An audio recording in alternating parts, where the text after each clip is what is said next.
Es un gusto enorme para nosotros recibirlos, darles la bienvenida a estas jornadas de actualización sobre trastornos en el desarrollo infantil, organizadas por la Fundación FUAPNE, siempre en la línea de trabajar, encontrarnos, charlar, discutir sobre lo que le pasa a nuestros pacientes, los más pequeños, los que ya empiezan a incursionar en la escuela, los que tienen problemas para relacionarse, para aprender, todas estas preguntas que permanentemente nos están hasta desvelando.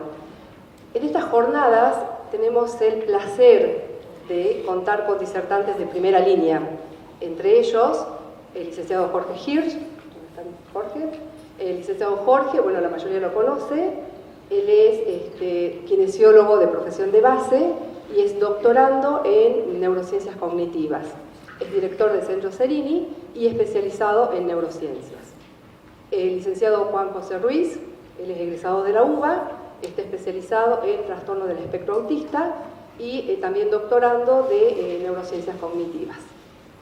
Quiero presentarles muy especialmente a nuestro invitado, licenciado Rubén Escándar. Bienvenido, Rubén. Él es egresado de la UBA, también psicólogo, es presidente de la Fundación de Neuropsicología Clínica y les diría que es el referente en la Argentina de los estudios e investigación del trastorno atencional e hiperactividad. Bienvenidos a Salta los disertantes.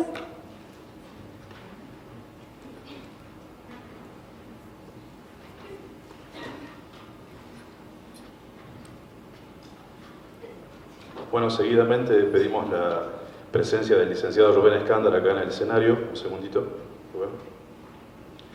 La presidenta de la Fundación de Apoyo para Personas con Necesidades Especiales, la licenciada Sandra Díaz, va a hacer entrega al licenciado Rubén Escándar de un reconocimiento a su trayectoria y excelencia profesional durante todos estos años en el estudio del TDAH. Felicitaciones.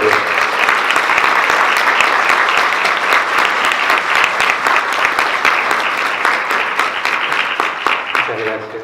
Bueno, como no lo esperaba, no tengo pensado en decir nada, así que, pero bueno, me tengo que hablar, voy a tener algo pensado. Así que bueno, nada, muy emocionado, gracias.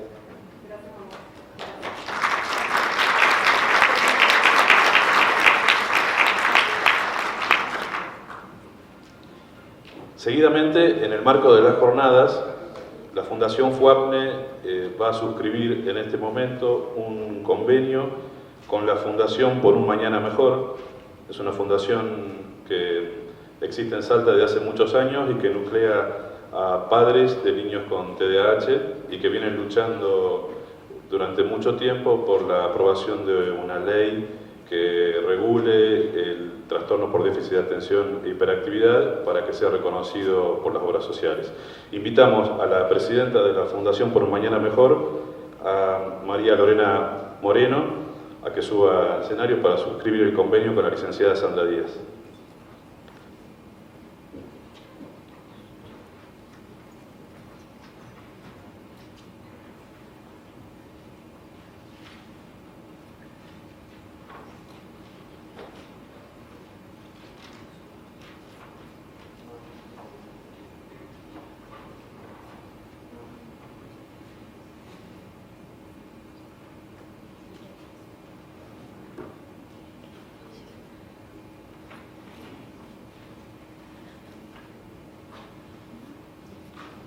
Muchas gracias.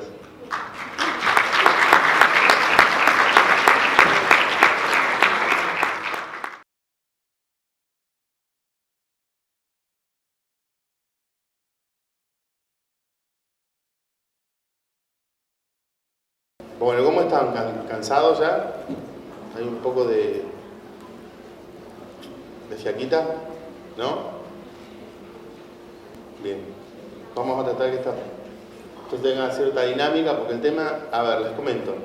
Las funciones ejecutivas en sí es un tema que generalmente cuando estudiamos psicología, o neuropsicología, neuropsiquiatría,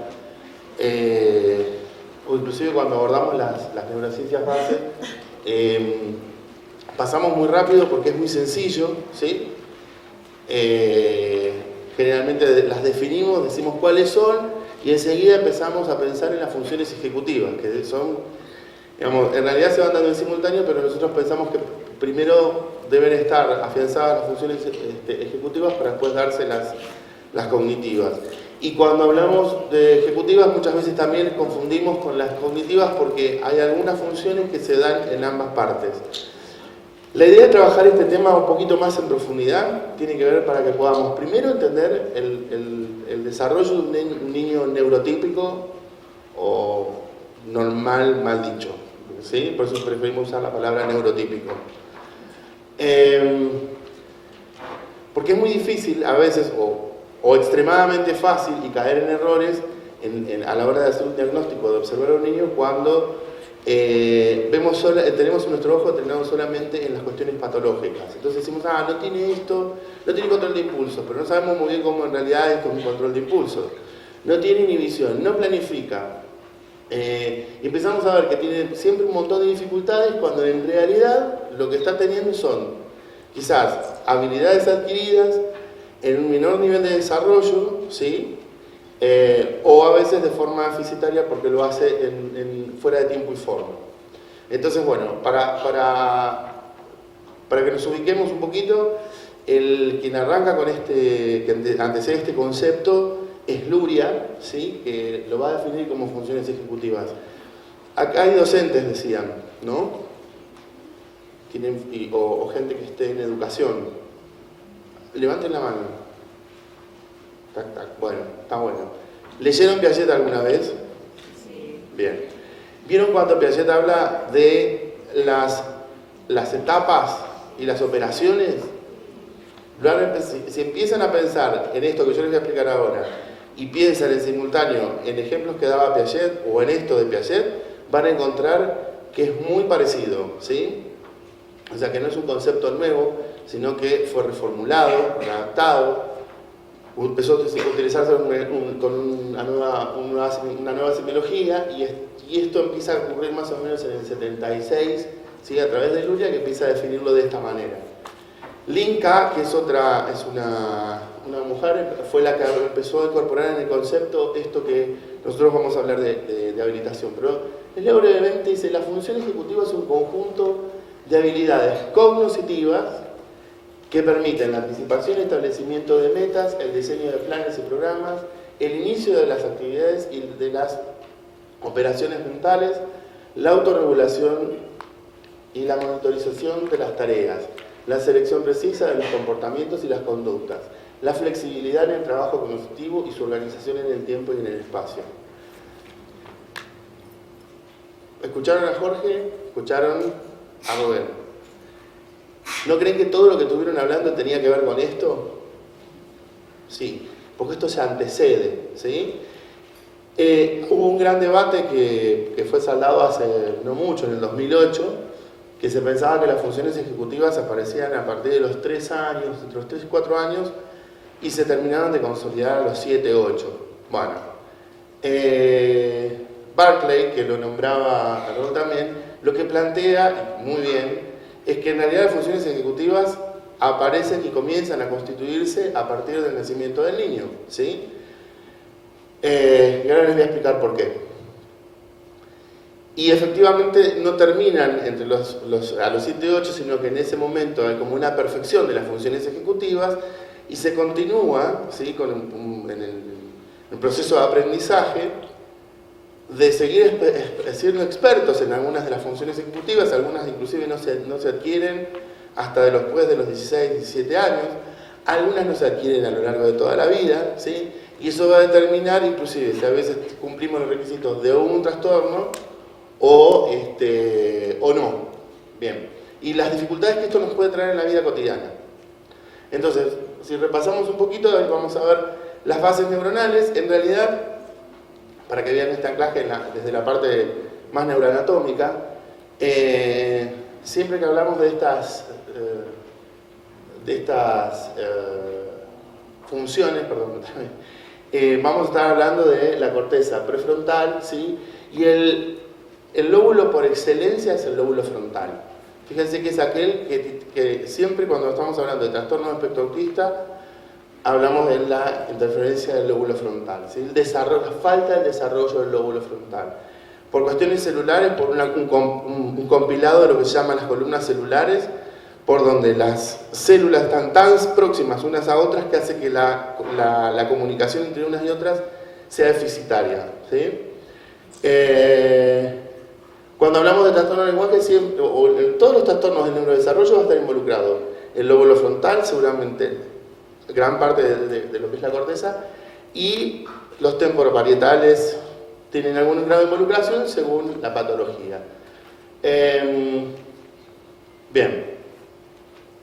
Los componentes. Hay como subdivisiones, ¿sí? Para poder pensar esto. Fíjense que estamos hablando básicamente de la capacidad, con toda esa primera definición, lo que decíamos es la capacidad para resolver problemas, ¿sí? ¿Y qué necesito para resolver esos problemas? Imagínense un bebé que quiere tomar un objeto, ¿sí? Como hoy comentaban, hay acciones simples y hay acciones complejas. ¿Qué hace el bebé cuando quiere tomar un objeto? Lo agarra. ¿Lo agarra impulsivamente? No, calcula, ¿sí? Inclusive muchas veces si el brazo no le alcanza, se estira con el cuerpo. En la medida que el bebé es más chiquito, ¿qué va a hacer? Va a utilizar este tipo de movimiento como si fuera una pala, ¿sí? Una cosa más bruta. Cuando va evolucionando, que coincide con la evolución del lenguaje, esto que involucra el hombro y el codo que no articula, va a llegar hasta producir lo que es la pinza, ¿sí? Cuando el niño logra la pinza, también logra generalmente decir mamá, o eto, o papa, que son en realidad palabras señales. Cuando logra hacer todo esto, ¿sí? Es que está planificando. Dice, yo quiero ese objeto. Después hay otras secuencias que son más de tipo arcaico, que vieron que es cuando los chicos en realidad aprenden a arrojar un objeto y a manipularnos a nosotros los adultos, cuando empiezan a divertirse con nosotros. Que es esa secuencia de el bebé en la sillita de comedor y tira la cuchara. Y uno se la alcanza y el bebé tira la cuchara. Y uno se la alcanza y tira la cuchara. Y uno entiende, si tiene algún tipo de formación, dice, está con esta cosa de reflejo arcaico que se le abre la mano. Y en algún momento uno cuando está recogiendo la cuchara levanta la vista y lo ve al nene. ¿No? Te la estoy tirando. Esa fracción de microsegundos de acción que uno pescó tarde es lo que sucedió. ¿Qué es lo que sucedió? Sucedió un proceso de aprendizaje, ¿sí? De una adquisición de una habilidad. Y en ese momento nosotros podemos estar pensando que él tenía un objetivo, que es tirar la cuchara. Y que nosotros la recogiéramos. Y eso se transforma en un juego muchas veces, ¿no? Hasta que nos cansamos y decimos, bueno, basta, tirar la cuchara. ¿Sí? Esta acción tiene que ver inclusive con la principal instancia de la función ejecutiva. ¿Qué hay ahí? Un objetivo, hay algo que lo motiva, que puede ser divertirse porque nosotros nos agachamos, nos vemos graciosos, por ahí nos cayó puré en la cabeza. Digo, hay un montón de situaciones que por ahí no podemos controlar, que hacen que el chico pueda cumplir con ese objetivo. Y ese objetivo después se transforma en una meta, porque por más que nosotros lo retemos, por ahí deja de hacerlo esa primera vez. Pero al otro día, o en la cena, si esto pasaba en el almuerzo, va a intentar hacerlo de nuevo, ¿sí? Entonces ahí también vamos a empezar a ver cómo el cerebro empieza a planificar. ¿Es de grado consciente? Nunca, ¿sí? A no ser que nosotros nos pongamos a pensar en que tenemos un problema y tenemos que resolverlo, y ahí lo que van a empezar a funcionar son otras funciones que son las cognitivas. Cuando se produce la planificación de objetivos, de meta, en relación a esto, en general es de grado inconsciente, ¿sí? Son acciones que se van dando por procesos aprendidos y totalmente internalizados. Entonces nosotros ni siquiera cuando queremos hacerlo lo podemos lograr. Bien, para hacer todo esto, que el gran objetivo es cumplir metas y resolver problemas, nosotros necesitamos cumplir con algunos componentes, ¿sí? Esos componentes, quien mejor lo define, por eso está citada, quienes mejor lo definen, es Sastre y Riva, ¿sí? Que dice que es la eficacia de la actividad lógica, bueno, y sus productos reclaman la pertinencia de funcionamiento ejecutivo, de planificación y control. Primer componente, flexibilidad en la génesis. Segundo, aplicación de los esquemas de resolución, y sus componentes más destacados son Bueno, y vuelven a repetirse el control de la atención selectiva, ¿sí? Que ahora vamos a ver una serie de ejemplos, atención sostenida o inhibición, ¿sí? A veces está en el plano de lo atencional, pero además de lo atencional está en lo motor, porque si estamos hablando de niños, lo que nosotros vamos a poder observar es que no va a haber una elaboración compleja en la reacción, sino verbal o discursiva, sino que lo vamos a ver, ¿sí? En cuestiones motoras. Ya vamos a ver ejemplos. Y fíjense que están como objetivos la iniciativa, la planificación, de nuevo la organización, la flexibilidad cognitiva, ahí va a involucrarse la memoria de trabajo, y tenemos una cuestión que se mezcla también con lo cognitivo, que es lo atencional, que es la posibilidad del cambio de atención. Y el resto que tiene que ver con la autorregulación. Les comento algo, que acá no está.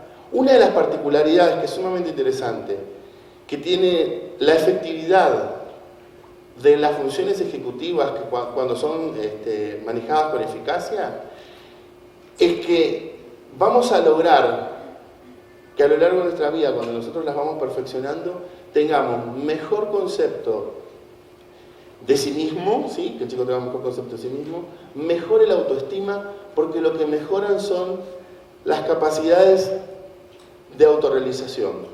¿Se acuerdan que hay bueno, no sé si algunos lo conocen o no, hay un autor que se llama Maslow, que habla de una pirámide de necesidades básicas?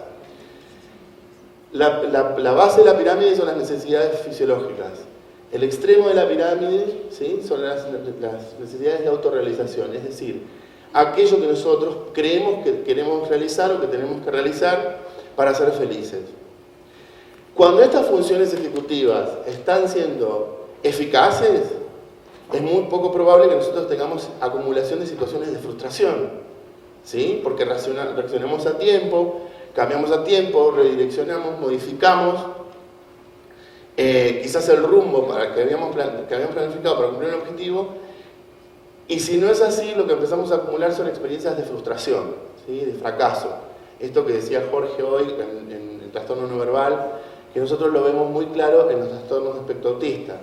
El niño con trastornos de espectro autista, o los TDAH inclusive, tienen bajo nivel de frustración, ¿sí? Entonces, ante el primer fracaso, se ponen mal, dejan la tarea, la abandonan, no persisten, ¿sí? Quizás persisten con otra acción donde se sienten más eficaces, y esto es lo que hace que después la función ejecutiva siga acumulando situaciones de fracaso. Entonces, en algunas áreas de las funciones ejecutivas, yo no voy a seguir aprendiendo ni haciendo un experto, porque efectivamente entiendo que no sirvo para eso, ¿sí? Y de acuerdo al entorno, que esto es otra característica que muchas veces en la bibliografía se omite, el entorno va a ser un determinante de que estas funciones ejecutivas se desarrollen o no.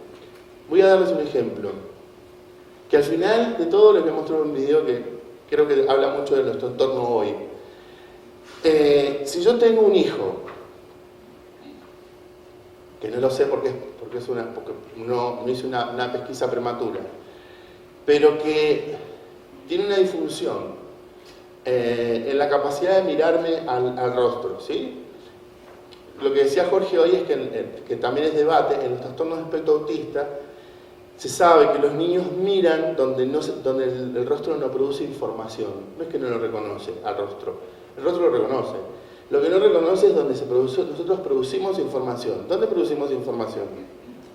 Alrededor de los ojos y la comisura de la boca. Estos niños fijan sistemáticamente la mirada, la frente, pómulo, la nariz, la pera, está siempre como cerca, ¿sí? Pero no en el lugar donde la información tiene que estar.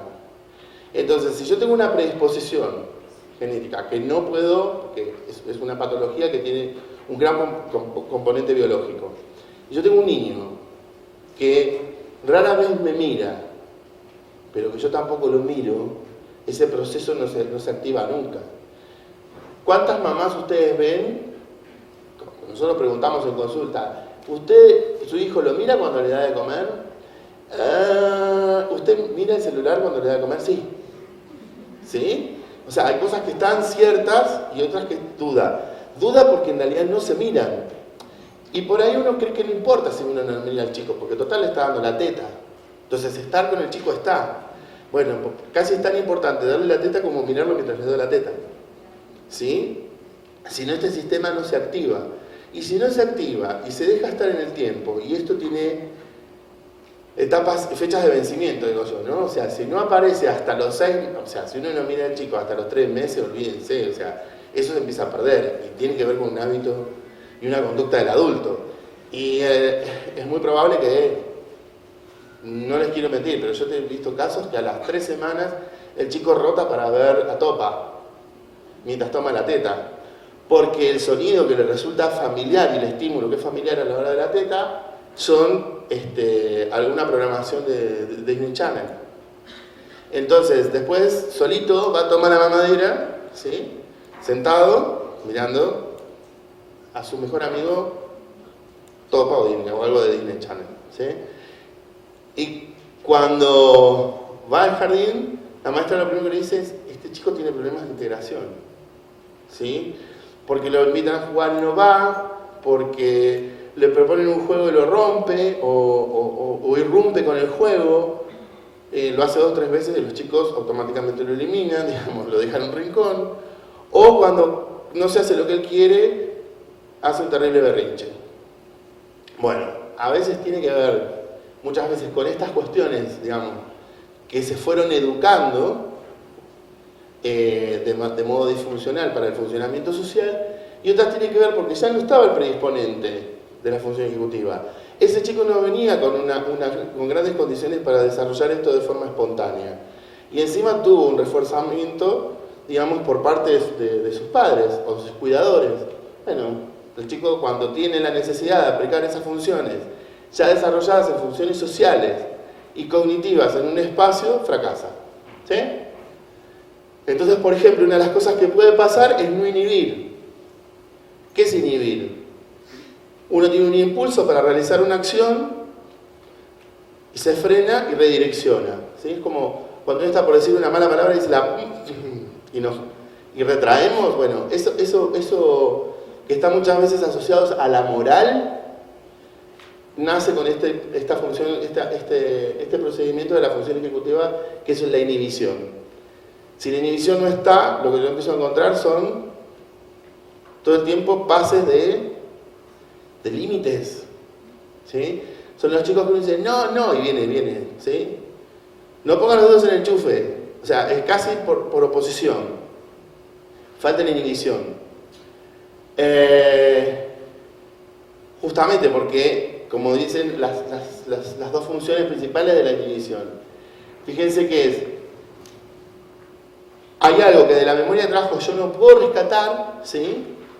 Y vuelvo a cometer el mismo error. Esos chicos que son recurrentes. Chicos, a ver, yo hablo de chicos porque trabajo con chicos, pero lo mismo lo podemos traspolar al mundo de los adultos, ¿sí? O sea, esto también es interesante porque la función ejecutiva no desaparece. Al contrario, cada vez la usamos más. Lo que pasa es que cada vez somos menos conscientes que estamos haciendo uso de esa función ejecutiva. Porque va a estar asociado a lo que los cognitivistas llamamos el pensamiento automático, ¿sí? Y que en general, cuando estamos hablando de alguna patología, hablamos de un pensamiento automático disfuncional, sobre todo en la clínica de adultos, y cuando hablamos de niños, pensamientos automáticos, ¿sí? Disfuncionales, o funcionales o disfuncionales. Si es funcional, es porque nos ayuda a resolver los problemas de la vida cotidiana. Si es disfuncional, es porque no nos ayudan a resolver, ¿sí? Esos pensamientos recurrentes que muchas veces tenemos: yo no puedo, lo que pasa es que yo no nací para esto, a mí no me va a salir. Y esto que les decía hoy, con la autoestima y la capacidad de creer en llevar adelante un proyecto exitoso que tenga que ver con mi autorrealización. Bien, retomando, entonces, esta forma de suprimir la información es, por ejemplo, cuando nosotros estamos viendo un chico está haciendo una acción y decimos no, cuidado, y el chico no puede parar, ¿sí? Ahora vamos, que es generalmente una situación de la vida cotidiana. Vamos a ver si podemos ver un video. Esperen porque me tengo que ir acá arriba. Los videos, les cuento. Ah, no, vamos a ver si es este, perdón, pero tengo... Sí.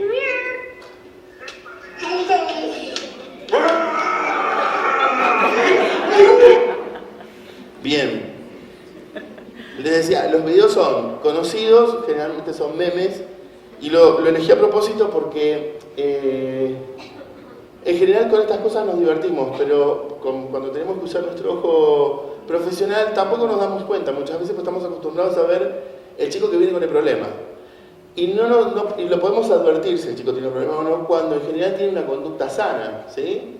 Y decir, bueno, esto está, estamos más acostumbrados a decir, esto no está, a trabajar por déficit que por habilidades. Esto también hace que nosotros cambiemos nuestra forma de ver, de pensar y de potenciar al chico. Entonces, esto está en la vida cotidiana, esto sucede y esto nos muestra claramente cómo el chico, fíjense que además responde a un llamado al horario y dice, hey, come on, baby, que lo están llamando para jugar con una voz dulce, ¿sí? Familiar, viene corriendo y cuando la voz cambia y se transforma en una especie de voz de ogro, que seguramente ha estado acompañada con algún gesto físico, el chico se vuelve sobre sí mismo y se escapa, ¿sí? Ahí funcionó el sistema de inhibición. Pero además, piensen en lo que yo les decía, ¿planificó? Sí, automáticamente la fuga. ¿Sí? Ahí hay inflexibilidad también. Él dijo, de esta situación tengo que salir. Por eso yo les digo que es fácil de aprenderlo, pero es difícil de observarlo. Planificar no significa decir un chico que está, a ver, y ahora, pues si tarda todo ese tiempo en resolver que tiene que escapar del ogro, el ogro se lo come. Entonces, fíjense cómo además surge de manera temprana, se debe tener año y medio máximo. Cuando estamos hablando de que las funciones ejecutivas aparecían a partir de los 3 años, no. Ese chico alguna experiencia anterior tuvo, por lo cual la fuga ya estaba aprendida y el objetivo y la planificación fue inmediata. Cambio de meta en realidad. ¿Sí? A veces confundimos planificación y cambio de meta, son parecidos, tienen una pequeña sutileza, pero porque en el tiempo, en lo que es el tiempo del cerebro, hablamos de microsegundos. ¿Sí? Son respuestas muy rápidas.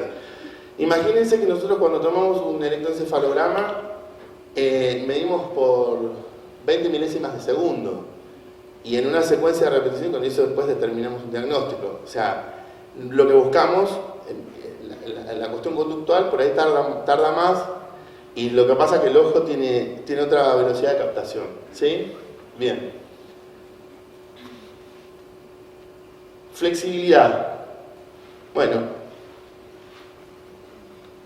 Esto tiene que ver sí mucho con la conmutación atencional, ¿sí? Cuando puedo poner la atención en un lado, algo llama la atención de otro lado y entonces produzco ¿sí? un cambio de atención. ¿Y qué es ese cambio de atención? La elegancia no podía... Bueno, ven, acá hay un cambio de atención. Yo lo vi entrar y pude enseguida readaptar información, sabía que había encontrado yo el curador, además que tenía la data, y se lo puede alcanzar. Hubo un cambio, eso es la flexibilidad, ¿sí? Cuando hablamos de flexibilidad de atención. Podemos producir un cambio en la acción. Esto también lo observamos cuando los chicos, por ejemplo, y miren en otras situaciones de la vida cotidiana donde a veces esta acción no está por lo menos de forma eficaz. Copiar, que era una de las cosas que decía Jorge, copiar del pizarrón al cuaderno. ¿Sí? A veces esa distancia y ese recorrido que hacemos entre mirar, recordar y traer y reorganizar, porque no es lo mismo que leo que lo que tengo que escribir, y reorganizarlo en una hoja, ¿sí? Ese nivel de flexibilidad a nivel atencional no se produce. Hay otros niveles de flexibilidad que tienen que ver con lo emocional, porque insisto, nosotros acá hablamos de funciones ejecutivas que se van a ir atravesando y van a ir apareciendo otras áreas otras dimensiones en realidad, como por ejemplo de la inteligencia emocional. Y la flexibilidad es fundamental, ¿sí? El ejemplo que les voy a dar es sobre eso. Porque además tiene que ver con esto de la memoria de trabajo, ¿sí? Las experiencias aprendidas, lo que yo sé y la capacidad que tengo para poder redireccionar, pero no direcciono solamente el pensamiento, direcciono todo, direcciono emociones también, ¿sí? Entonces, ¿qué pasa cuando aparece algo que me hace sentir mal? Generalmente, frente a determinados estímulos emocionales, accionamos de manera inmediata. Ahora, si tardo en procesarlo, enseguida llamamos a un psicólogo, ¿no? Le decimos algo, sí, que generalmente termina pasando esto. Nosotros cuando recibimos... Y fíjense, por ejemplo, cuando en este caso la capacidad de flexibilidad a ver, yo pongo un ejemplo por ahí muy próximo a lo que yo estoy hablando, pero cuando hablamos de flexibilidad y les muestro el video, si ustedes quieren y pueden, van a encontrar un montón de otras funciones ejecutivas, ¿sí? Lo que pasa es que yo les hago atención, hago hacer que su atención selectiva haga foco en un solo tema.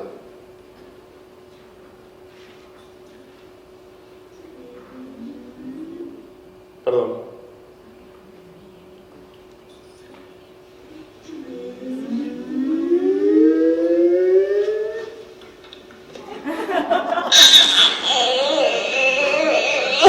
I love you.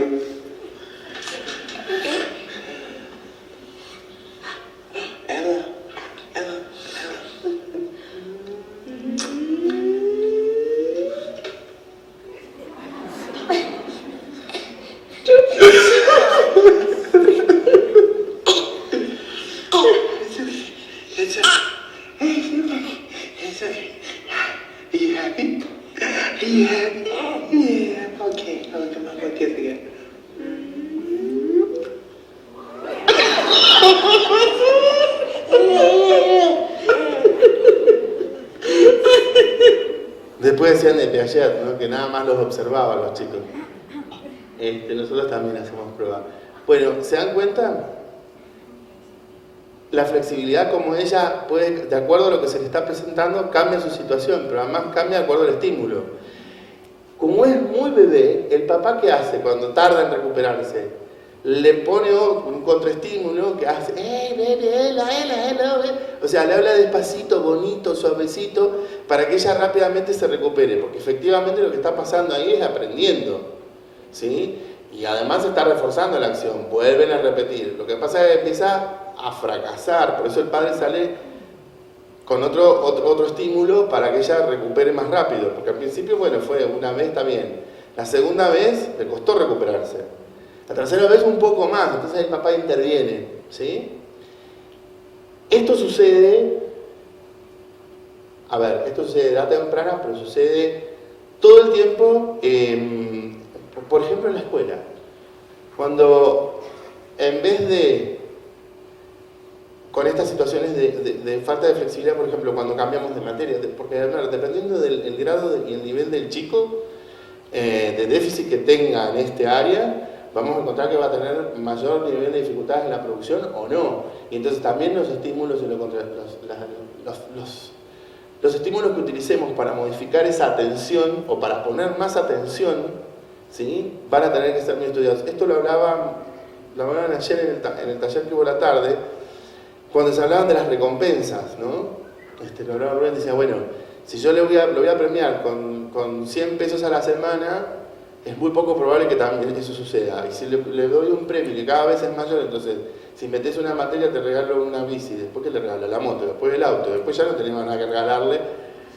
Y entonces dice, bueno, estaba bueno este ejemplo, por eso lo traigo. Dice, bueno, ¿por qué no darle 2 pesos, no? Porque en realidad, bueno, terminará con 7 pesos 14 pesos a la semana, que es más real y es más posible, digamos. Y además tampoco caer en el otro extremo, como caso que nombraba la mamá que le decía, si no llegás con las notas a mitad de año, no festejamos tu cumpleaños. Llevaba 3 años sin festejar el cumpleaños. O sea, y esto pasa, a veces lo vemos, que lo charlamos con las maestras y decimos, mucha carita feliz, pero poco estímulo verbal. Y el estímulo verbal frente a los compañeros, porque por ahí, en el espacio, en el contexto social, es más interesante que me digan, qué bueno, Juan, que pudiste resolver el problema, cuando generalmente Juan no podía resolver ningún tipo de problema y la maestra se encargaba más de, que a veces pasa esto, que se sociabilizan las notas de todos, entonces Juan es el que acumula pesado. Y el día que se saca un SA o un muy SA, digamos, también sociabilicémoslo, no solamente con la carita feliz no alcanza. Digo, y a veces la sobrepremiación tampoco es buena, como por ejemplo, bueno, no llega al objetivo. Bueno, si no llegaste al objetivo 2 o 3 veces, en realidad uno piensa que como alumno tiene que dedicarse a otra cosa, como por ejemplo ser muy bueno en el recreo, o ser un muy buen distractor, o cumplir con la orden que generalmente el mandato que dan los otros, que es ser el terrible, ser el vago, ser todos esos motes que nos ponen, que nos ayudan a construir nuestro proceso de nuestra identidad. Y que esto va a tener que ver. Lo que pasa es que esto es muy primario. Por eso busqué los ejemplos en bebés, para que pudieran ver efectivamente cómo desde muy pequeño esto se va constituyendo y cómo todo va determinando y se va a ir sumando, ¿sí? Ahora vamos a ver si está acá. Sí, este es un ejemplo. Menos de Stalin, que son los antagonistas, son los enemigos 100%, no están, o sea, no existen.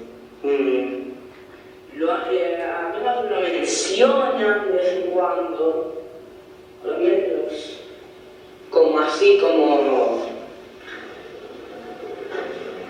Yo qué sé, así como. Bueno, esto es un caso, justamente yo les hablaba de los casos neurotípicos, y esto es un caso que es un chico que estuvo diagnosticado mucho tiempo y que de hecho mantiene el diagnóstico de déficit atencional, al cual yo le agregué una comorbilidad que es un trastorno de espectro autista, ¿sí? Por una serie de particularidades que, digamos, describirlas no vendría en el caso. La secuencia la tengo filmada con teléfono, porque en ese momento decidimos hacerlo así. Él tiene una sesión de 40 minutos, camina a los 40 minutos, ¿sí? Esos días son cuando no viene con el metilfenidato, y porque ya es tarde, digamos, ya lo tomó para ir a la escuela, y a veces requiere hacer este tipo de descarga. Al principio de la terapia había mucha resistencia al hablar, porque había tenido malas experiencias, no porque la mía sea la mejor, pero encontramos una beta. Él acá, por ejemplo, vio unas masas que yo tengo para trabajar, de una marca conocida, Play no sé cuánto, y él asoció el tema de la masa, que tiene 12 años, 12 o 13 años, está ahí en el libro. Y me empezó a explicar cómo esa empresa había sido comprada por Toys, no sé cuánto, que accionaba en la bolsa de Nueva York y de Londres con la competencia que es la marca no sé cuánto. O sea, una expertez en un tema bastante poco frecuente, que es saber cómo es la economía de las empresas de juguetes y cómo se van comiendo unas a otras y van captando los diseños de juguetes.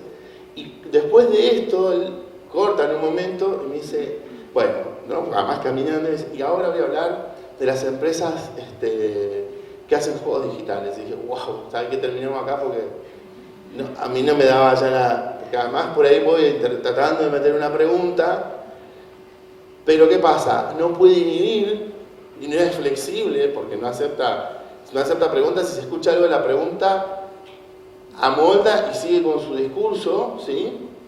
Y acá estamos viendo entonces que esas funciones ejecutivas no las está pudiendo aplicar. Básicamente es esto. Y no lo ha hecho ni se ha trabajado sobre esas funciones. Esto pasó hace 2 meses y ya hoy, por ejemplo, él se sienta, ¿sí? Se queda, hacemos algunos ejercicios que tienen que ver con bajar la ansiedad, ¿sí? Relajar, pero básicamente traemos un plan, una meta y hablamos sobre un tema que está previamente acordado, ¿sí? Y el tema no tiene que ser temas de solo su interés, no tiene que interesar algo. A mí soy medio friki comer también, pero estas cosas me interesan, pero sé que para la vida social no es muy interesante que un pibe de 14 años que por ahí empieza a tener otros intereses hable en un curso sobre el movimiento de la bolsa y las empresas de juguetes, ¿sí?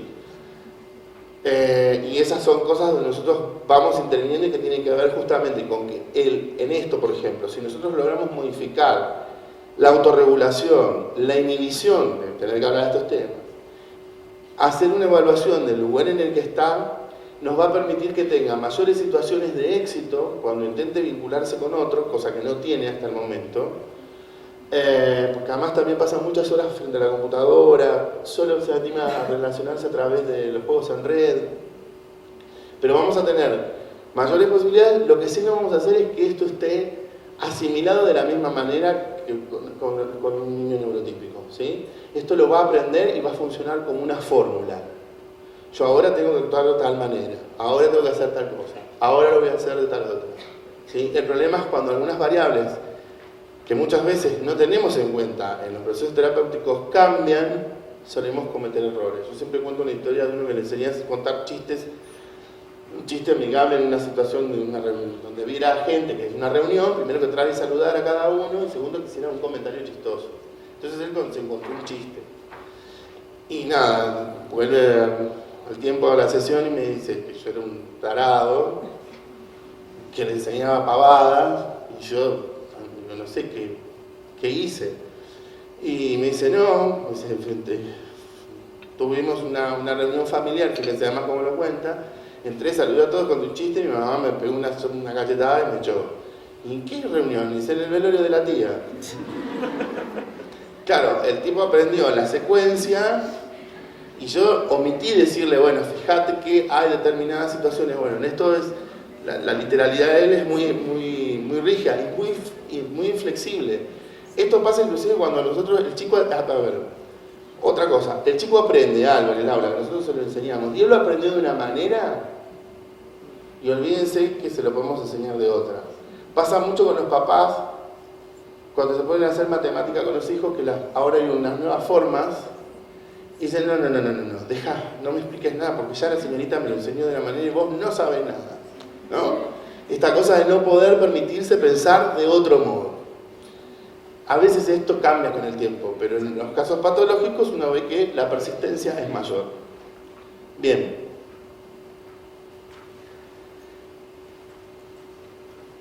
Lo que es memoria de trabajo, bueno, justamente acá sí empiezan a aparecer cosas en relación a tiempo.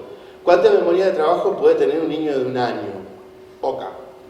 Un niño de 2 años, un poco más, ¿sí? Y cuando hablamos de memoria de trabajo en niños chicos, hace mucho calor acá. No para decirle ¿me tirás un aire? Y encima soy patagónico, así que imagínense que estoy acá en el Caribe, más o menos. Tengo hidrosis en la nuca, así que en cualquier momento chorreo. O sea, tengo mis problemas.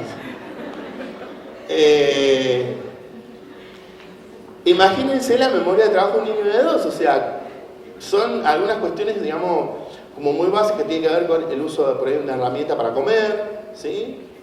Fíjense que cada vez agarra mejor la cuchara, también la tira mejor. ¿Qué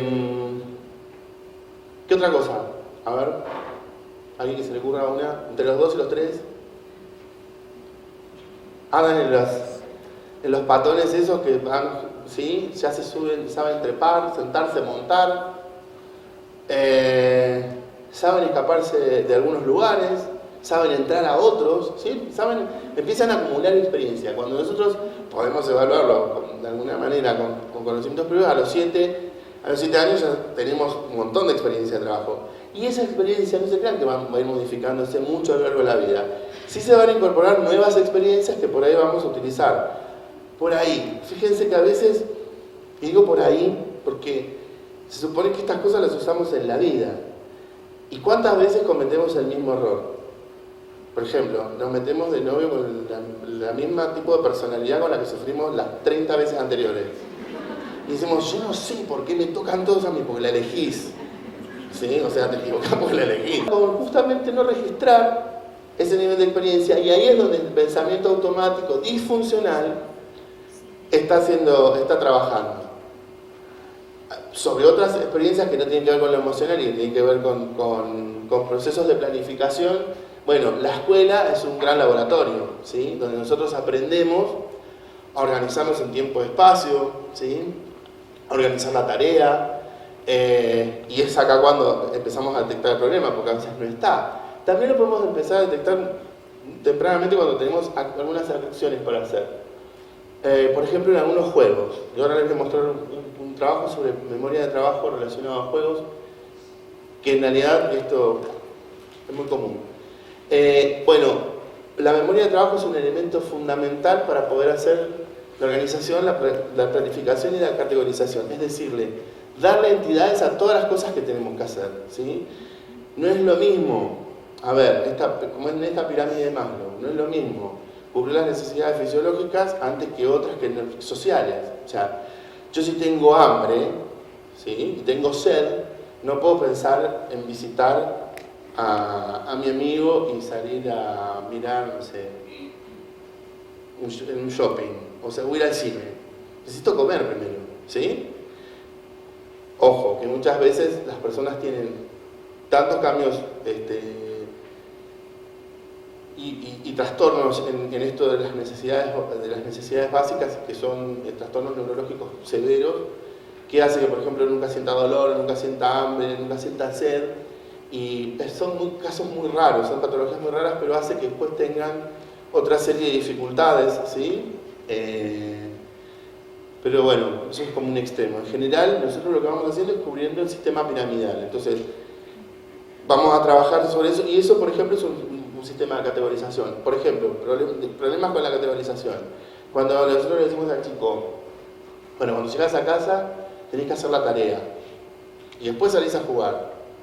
Y nosotros por cuestión de trabajo salimos un rato y volvemos. Y lo encontramos jugando, por supuesto. ¿Hizo la tarea?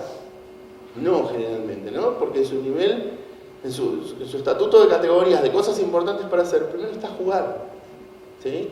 Y muchas veces nosotros, utilizando eso, cuando los chicos fracasan con el tema de hacer la tarea, le decimos al papá, modifiquen la estructura, porque la flexibilidad también está ahí. Primero que juegue, cuando viene de la escuela, toma la merienda y juegue un rato, se disperse, se distraiga, se desestrese, y después que retome, ¿sí?, con la actividad que es una obligación, que nunca es grata.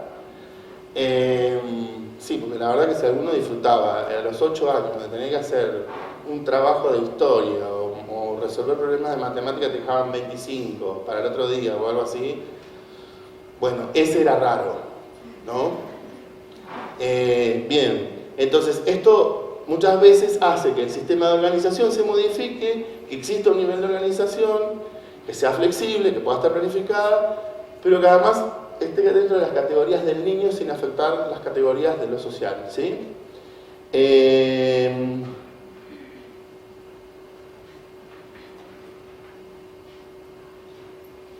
¿Sí me olvidó? No, a ver cuál ejemplo.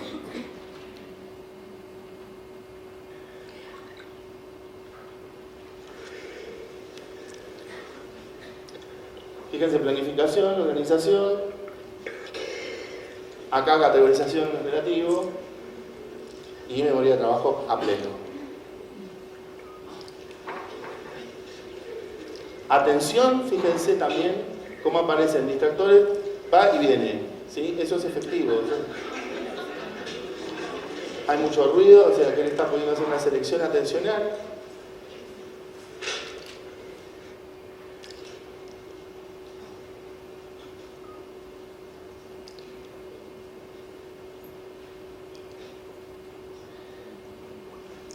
Paréntesis. ¿Qué harían muchos en esta situación? Nos metemos y corregimos, ¿no? Enseguida, a la tercera y segunda fase. Bueno, además hay uno que se le podría reír, o sea.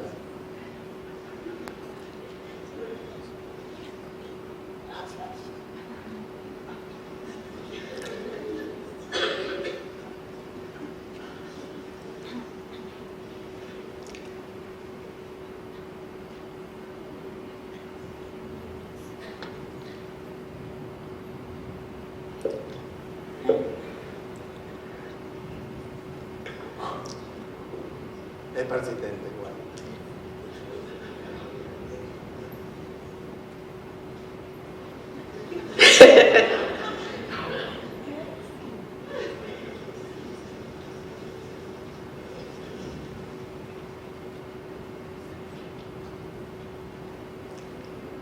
En la mano.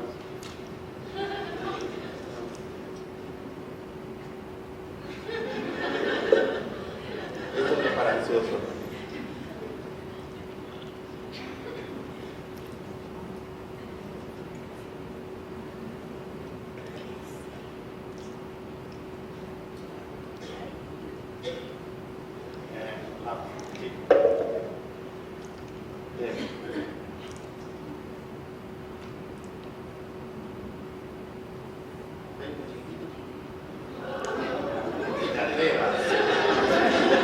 Si te atrevas, pues te mato. Bueno, ¿vieron? Esto es la síntesis de lo que yo estuve hablando hasta hace un ratito. En el buen funcionamiento aplicó todo, ¿sí? Inclusive tuvo hasta una cuestión de tolerancia social, de decirle al otro no. Mi caso, digamos, hubiera llegado a la mitad, hubiera pegado una patada, vengo a los 3 días, vuelvo a tratar de hacerlo, si se me acercan y le grito, o sea, me hubiera desorganizado mucho, digo, porque por ahí pensando, ¿no? En un caso que no sea neurotípico, porque esto requiere de muchas funciones ejecutivas siendo absolutamente funcionales.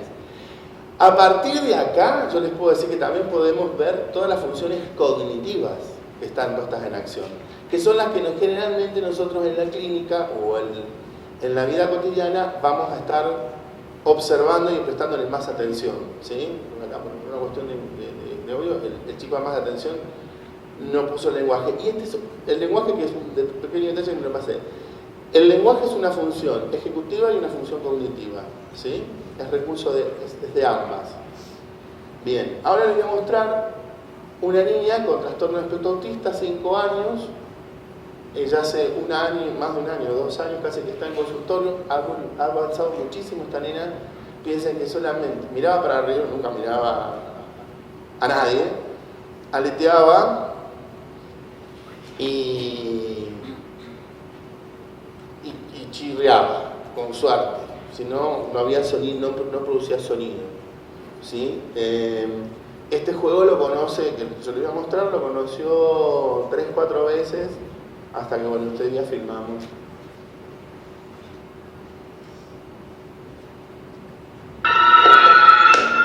Bueno, le pongo esa música por otra cuestión y después les explico.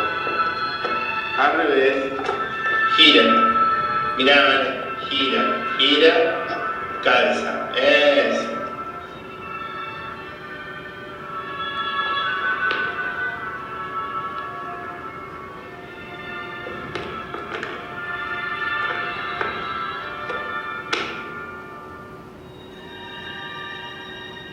El cine no es lo mío, como verán, pero...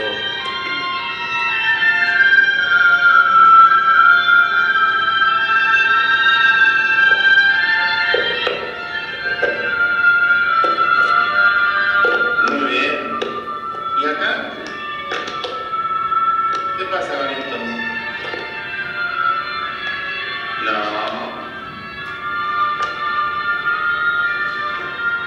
Sí, muy bien. El 5 va ahí, pero hay que girar.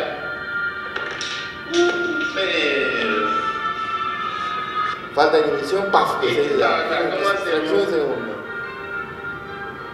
No, bueno, sí, está bien. ¿Por qué digo está bien? Porque aproximó por color. Fíjense que al principio no coincide por colores, pero no formas, y después... Entonces voy validando algo por lo menos de lo que logro. Si no, es todo mal. Y no hay motivación. ¿Este dónde va? El triángulo. ¿Va acá? Mira, yo estoy en este triángulo.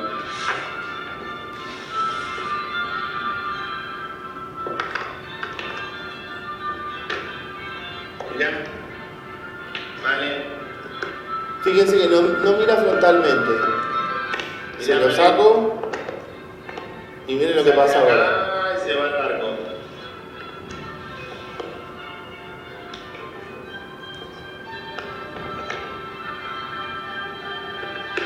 Muy bien. Ese es otro concepto, el tema de frontalidad, lateralidad. ¿Sí? A veces todo el tiempo estamos exigiéndoles que frontalicen y si hay un déficit de frontal es lo que más le va a costar. Y por ahí la información llega efectiva lateralmente. Y lo puede producir. Entonces, mientras que lo produzca, después vamos a ir aproximando a que se active ese frontal. Acá es típico de una prueba-error, una prueba-error libro. Después de esta sesión empezó a hacerlo cada vez mejor y más rápido. Ella es una experta, pero esto a otros niños más neurotípicos lo hacen en segundos y miran así diciendo tráeme algo que me desafíe, ¿sí? Algo importante. Fíjense que es de la misma edad del otro chico que hace toda esta escultura con los cubos, y en este caso está muy direccionado el juego en sí mismo, pero bueno, ella no logra interpretar, y acá no hay problemas de coeficiente, todavía, no podemos decirlo por lo pronto, pero va por caminos alternos, va por los colores, pero no por la forma, ¿no? Bueno, después resuelve que hay algo que tiene que ver con la forma, va aprendiendo, ahí está memoria de trabajo. Logró planificar, y sí, con el tiempo algunas cosas las logró, otras con ayuda, con estimulación, pero fíjense que todas las funciones ejecutivas están comprometidas. Bien. Hablé ya bastante de planificación en términos teóricos, prefiero que vean esto para que vean que se planifica desde muy temprana edad.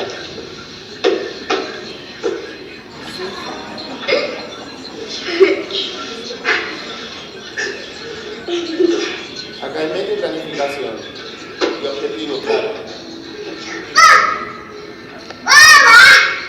Un niño ruso.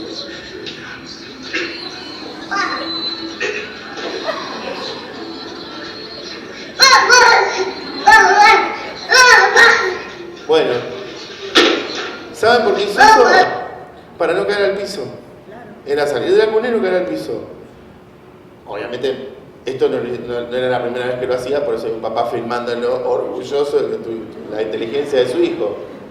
Bueno, y acá, fíjense que incorpora un nuevo concepto que tiene que ver con la inteligencia. Esto es funcional, es absolutamente funcional. Esto mismo después se expresa en la vida en poder resolver un cálculo, ¿sí? En poder frenar a tiempo de una situación de accidente, correr. Ya, hay mucha información que después se va a ir reestructurando y apareciendo en distintos sectores. Bueno, acá van a ver a alguien, y esto también acá hay mucha flexibilidad, ¿no? Y acá van a ver a alguien que soy yo payaseando, como verán, lo mío, se fue. Lo mío no es ser serio, porque tengo mi cara de... Esta línea de las figuras, un año atrás casi, en los poquitos días de haberla recibido.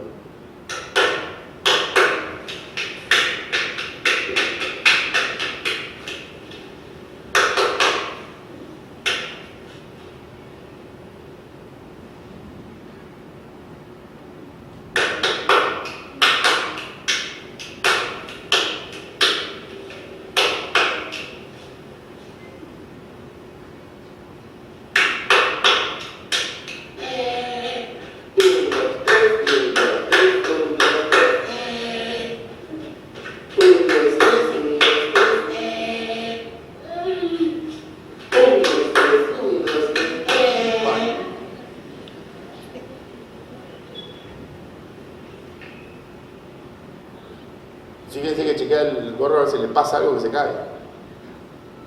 ¿Así está bien? Bueno. Esa está ahí. Eso. ¿Qué pasa ahí? Primero estaba tratando de hacer de que modificara el aleteo, que es muy mal visto socialmente, porque estaba retomando jardín, sala de 4, por saltar como saltan muchas veces los chicos festejando, ¿sí? Para que yo no creo en que la regulación deba ser reprimida, sino que quizás redireccionada. Entonces, que ella haga esto en medio de todos sus compañeros, mirando para arriba, como si estuviera por tener una convulsión, hace que todo el mundo retroceda. En cambio, si ella salta y aplaude, es lo que hace la mayoría de los chicos, aunque no sepa por qué está festejando, digamos. Pero es un movimiento típico, ¿sí? Entonces a mí me permite pensar en incluirla, en una inclusión real, para que el grupo no la rechace. Y por otro lado, estábamos evaluando el grado de persistencia que tiene y de flexibilidad. Y de atención. Cuando decimos no está atenta, porque entonces decimos barbaridades adelante de los chicos o hacemos cosas, digo, esta nena nunca frontaliza, pero yo estoy distrayéndola con aplausos, con haciendo otra rutina, y le incorporo un movimiento de la gorra, que ella la gorra le gusta de determinada manera, y viene y me corrige, Entonces, no es que está desatenta, ¿sí? Su atención no es eficaz a los fines de lo que nosotros pretendemos de ella, pero no está desatenta. Ahí hay un nivel de atención. Después que además no haya respuesta efectiva, bueno, es otro tema.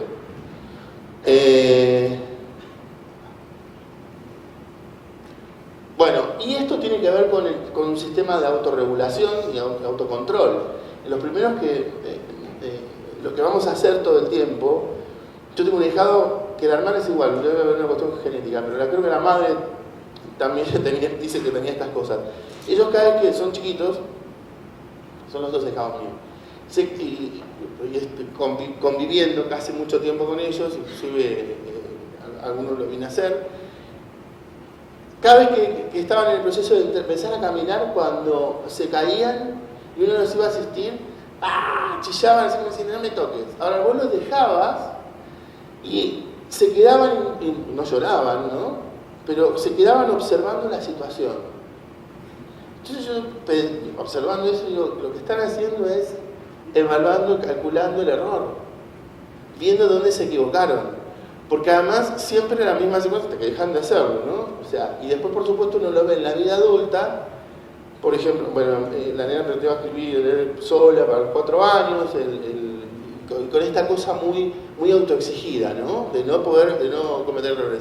Bueno, su grado de inflexibilidad, pero justamente por su sistema de autocontrol, ¿sí? A veces el sistema de autocontrol es muy severo y lo que nosotros tenemos que tratar de trabajar es en regular eso. Ya estoy terminando. Esto va a ser al autocontrol de las conductas después, ¿sí? Lo que pasa es que a veces también después terminamos yendo al psicólogo porque nos castigamos a nosotros mismos de manera terrible, ¿sí? No voy a dar muchos ejemplos pero para no tocar susceptibilidades, pero realmente nos vamos de un extremo a otro y esto tiene que ver con la falta de regulación.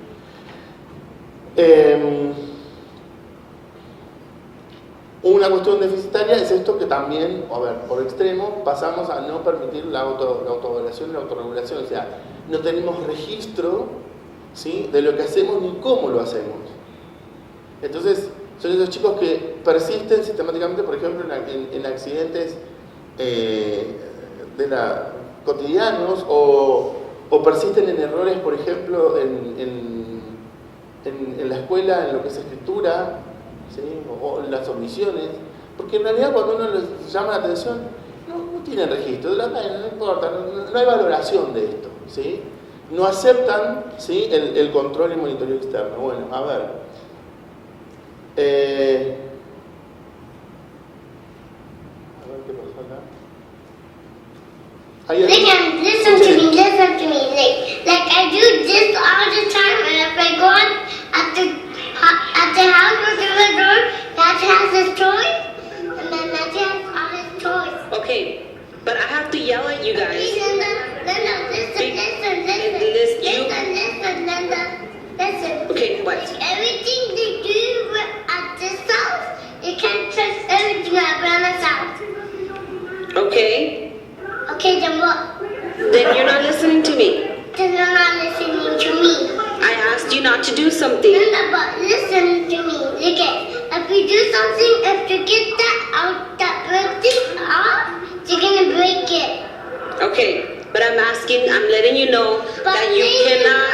Look at. You're not listening to me. Linda. Listen to me now. Listen to me now. Listen to me. No, you're not listening. I said no cupcakes. And you try to get cupcakes and you try to ask Grandma. Linda, didn't you? Linda, look it. If we do something right out this, if we get chlorine, you can't even get them. You're gonna burn your butt. What's gonna burn your butt? You and Kevin don't listen, so I have to give both of you guys pop-pows in your butt. But Linda, Kevin's gonna give you pop-pows in your butt. No, he's not.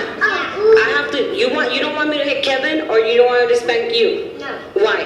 Because Kevin wants to spank me. Then I have to spank Kevin. But he's my little pop-pops. He's your little pop-ups, but he doesn't listen. But Linda, honey, look at this. Right now, we can't do anything if we can't get everything out of this wall. We're gonna break everything down. I'm not breaking anything down. I'm just letting you know you cannot have cupcakes for dinner. Linda, like this thing, and then it belongs to you. Anything, you can get anything and anything and anything. I'm done arguing with you. I'm not arguing with you. You need to listen to the things that I say because I'm the mom and I'm the Linda, adult. listen to me. All the time to get them, this thing, this thing, I'm done arguing with you. Linda, I'm done arguing with you.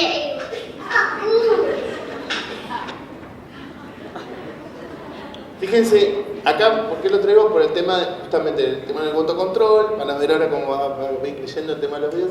Y la fluidez verbal. ¿Cómo la fluidez verbal? Él, frente a su rigidez, porque está claro que no afloja a Linda que la quiere convencer de que él tiene que comer los cupcakes, ¿sí? ¿No? Y otra cosa, la actitud que tiene corporal, ¿sí? El modismo, obviamente bueno, no es obvio, pero es de Estados Unidos, un chico de descendencia mexicana, ¿no? Y los recursos del lenguaje, que son propios de las cuestiones culturales y medioambientales. Esto es otra cosa que hay que tener en cuenta, porque muchas veces cuando evaluamos funciones ejecutivas y las cognitivas y tomamos el tema de la fluidez verbal, muchas veces lo tomamos por lo que dice el libro, pero no lo contextuamos. Entonces nosotros tenemos que contextuar a nivel sociocultural, ¿sí? El lugar de procedencia, ¿sí? El lugar de procedencia de los padres. Fíjense que él habla con toda una cadencia mexicana, pero en inglés, inclusive con una postura muy del machote, ¿no? O sea, con las manitos acá, y linda. Ven, fíjense, mismo país. Are you a princess or not? You can only take Y los recursos, que son mayores como los que generalmente las mujeres tienen. Princess. Or were you? Don't ask me any questions. I just need a time. Okay, but I want to call you my princess. No, you cannot call me my princess. Okay, I Dad? want to call you a princess. I need to taste. Okay, go. Don't say anything. Okay. I am not a princess because. Why? But you can say something after. Okay, thank you. But I'm not a princess because them have prettier dresses. Them have like dress-up ones like Hopies. And this is not as pretty as dress-up ones. It's just a normal dress, not a dress-up. So, I'm not a princess because them have bracelets. Because them have sparkly Bracelets. yeah, and I don't have a bracelet. So how can I be a princess? I'm not a princess. And them have the sparkly, really sparkly princess headband. But they have to take that off when they take showers. But them don't take showers. They take showers. I said don't ask me anything or don't talk. You can talk after.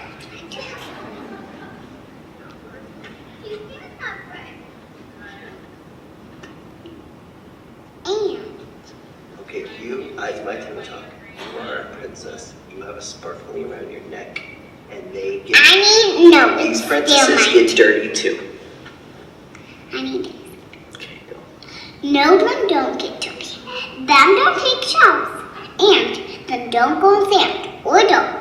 Them do clean stuff, not dirty stuff. And you do not know about princesses. Okay? Them have sparkly bracelets. And I don't have a bracelet at all. I'm not a princess. Okay? Them have prettier dresses than this. So I'm not a princess. Them don't have one thing to sparkle in. Them have more than one thing, okay? So I'm not.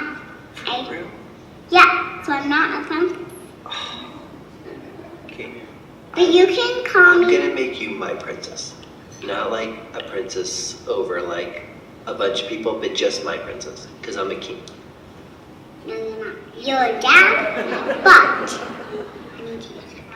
This all the princesses aren't. Not real. There's only movies of princesses. For real? Yeah, and you need to watch a video of princesses because you don't know how princesses look like. I do. There's one right next to me.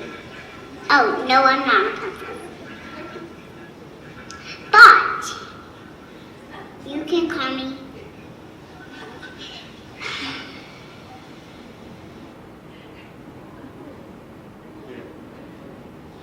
Bueno, vieron una mujer muy chiquito. Todas las estrategias puestas. Primero reclamándole todo lo que le faltaba para ser una princesa. Y segundo, resolver la situación de forma social, a través de su lenguaje, tratando de convencer al padre que ella no es princesa para no bañarse. ¿Sí? Pero por otro lado, si quería que fuera princesa, bueno, tenía que ponerse con todo, el vestido de primera, las pulseras, todo lo que ella no tenía. Y acá también se definen los perfiles, también lo que es el género, la mujer, el varón, cómo el varón responde confrontando, ¿no? Más allá de las cuestiones culturales, el varón responde confrontando. No, lenta, no, y la manito acá, esta cosa del desafío, cosa que la mujer, acá en este caso, empezó a utilizar su hemisferio izquierdo a pleno y el lenguaje empezó a resolver la situación. A ver, los dos tenían una meta, uno que no lo retaran, no lo azotaran, no le pegaran, y ella, digamos, evitar el baño. Fíjense cómo el recurso del lenguaje aparece como en algunos más efectivos cuando la fluidez es mejor, ¿sí? Y en otro no. Esto sucede. El tema es que a veces esos lenguajes están vacíos de contenido, están descontextualizados. Este video creo que se va a ver así. Con Gabriel, el señor de... ¡Uy, está Cofabríbus! Cofabríbus es este. Mira. Este es Cofabríbus, es un faraón. ¿El cofre del faraón? Es un faraón, sí. Ahí está. Ahí está.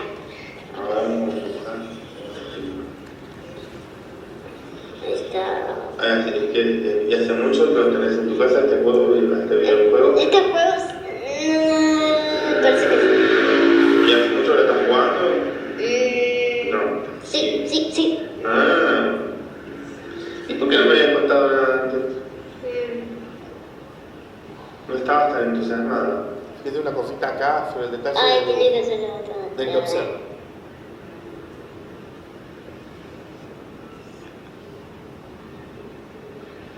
¿Y es muy difícil jugar con este juego de Pikachu? Un poquito difícil. ¿Y con quién juegas? Más o ¿Vas menos. sola? Solita, sin nadie, porque parece que a nadie le gusta ese juego. Mira. Ujú. Pokémon no le gusta a Así nadie. tiene la boca Pikachu, le digo yo.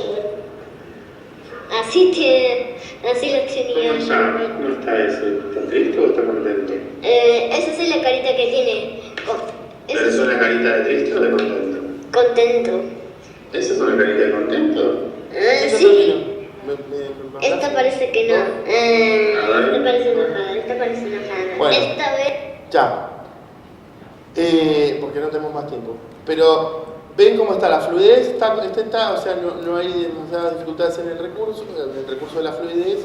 Sí es mucho más limitada, ¿sí? Porque a ella no le gusta tanto comunicarse. Juega un juego que dice que no le gusta a casi nadie, que es Pokémon. O sea, hola, tengo hasta un sobrino médico de 26 años, yo le contaba a Sandra hoy, que lo estaba acompañando en el británico a hacer una cirugía y estaba cazando Pokémon. Así que, bueno, la generación, ¿no? Entonces, Pokémon es del gusto, está bueno, y esto es parte de nuestra realidad, nuestro contexto, y lo que ella no lo toma así. Y fíjense otra cosa, digo, ¿está contento o está triste? Y el muñeco está claramente con la comisura hacia abajo. Entonces yo defino un T de alto funcionamiento. está alegre. La que está alegre es ella, o sea, después lo que le pasa al Pokémon o al rostro del otro, o sea, en general, y trabajamos así, y muchas veces no me ven. Bien. El material va a estar disponible a través de la fundación, que no los videos, porque es muy pesado, y los de mis pacientes no se los puedo pasar. Y bueno, además de agradecerle a Sandra y a Fapne por este espacio que siempre genera, agradecerles a ustedes por la atención, porque sé que están un poco cansados.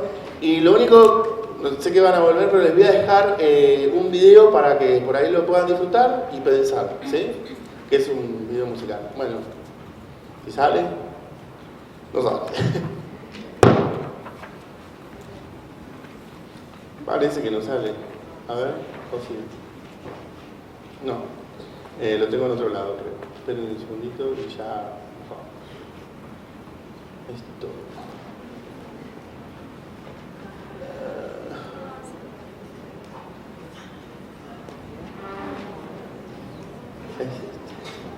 Bueno, gracias.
Dos cositas para que no se vayan mal, porque es fuerte, pero la primera es por qué tiene que ver, porque tiene que ver con que el mundo en el que estamos viviendo, que lo tenemos que aceptar así, y si es así, ver cómo lo hacemos mejor, y que lo que se construye en los niños, de lo que estuvimos hablando, y va a seguir hablando mi amiga durante la tarde, es la construcción de nuestro futuro. Hasta ahora construimos algo muy parecido a esto, podemos cambiarlo, ¿sí?